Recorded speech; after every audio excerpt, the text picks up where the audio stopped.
Shalom saudara-saudara terkasih dalam Kristus. Masih ingat kan masa-masa 4-5 tahun yang lalu ketika pandemi COVID-19 melanda, saat kita tidak bisa kemana-mana. Bahkan ada tagline yang sangat familiar waktu itu, #di rumah aja. Pada masa itu jugalah banyak ibu-ibu yang mulai mencoba-coba resep masakan, yang mereka sebelumnya tidak bisa masak jadi jago masak. Bahkan sampai membuka bisnis kuliner. Masakan yang lezat itu terdiri dari beraneka macam bumbu dan rempah. Jika ada satu saja bahan yang kurang, rasanya pasti jadi berbeda. Tapi makin terasa lezat, gurih, dan nikmat ketika makanan yang sudah lengkap dengan berbagai perbumbuan ditambahkan dengan garam secukupnya. Maknyus. Dalam khotbah di bukit, Tuhan Yesus bersabda kepada para pengikutnya dan para muridnya. Katanya, "Kamu adalah garam dunia." Garam bukan sesuatu yang wow atau keren, seperti singa atau raja wali yang gagah perkasa, atau bukan seperti permata yang indah dan menawan. Tapi Tuhan Yesus menganalogikan kita, para pengikut dan para muridnya, sebagai garam. Benda yang sejujurnya amat tidak membanggakan. Garam? Kok garam? Kenapa garam ya?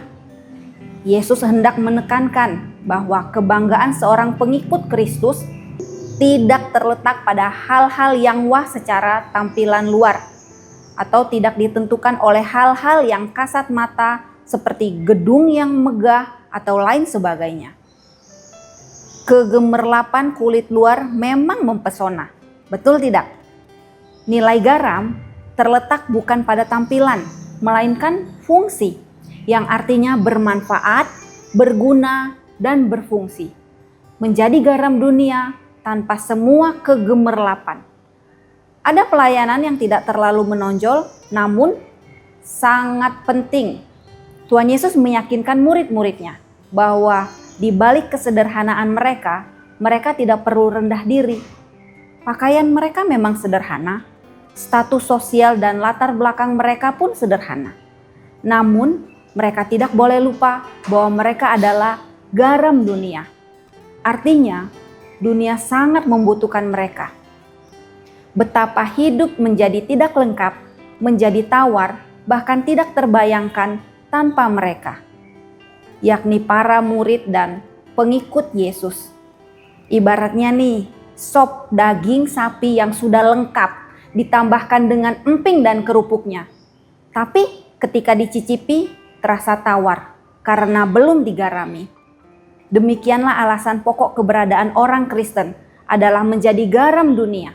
Jika kita gagal sebagai garam dunia, berarti otomatis kita gagal sebagai orang Kristen atau pengikut Kristus. Bapak Ibu Saudara, melanjutkan perkataannya. Yesus berkata dalam Matius 5 ayat 13, "Jika garam itu menjadi tawar, dengan apakah ia diasinkan? Tidak ada lagi gunanya selain dibuang dan diinjak orang." Bagaimana dengan kehidupan kita jemaat GSJ Batu Tulis yang dikasihi Tuhan?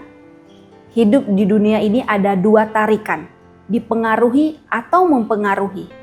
Kita dipengaruhi oleh dunia, atau kita yang mempengaruhi dunia dengan standar yang Tuhan Yesus ajarkan.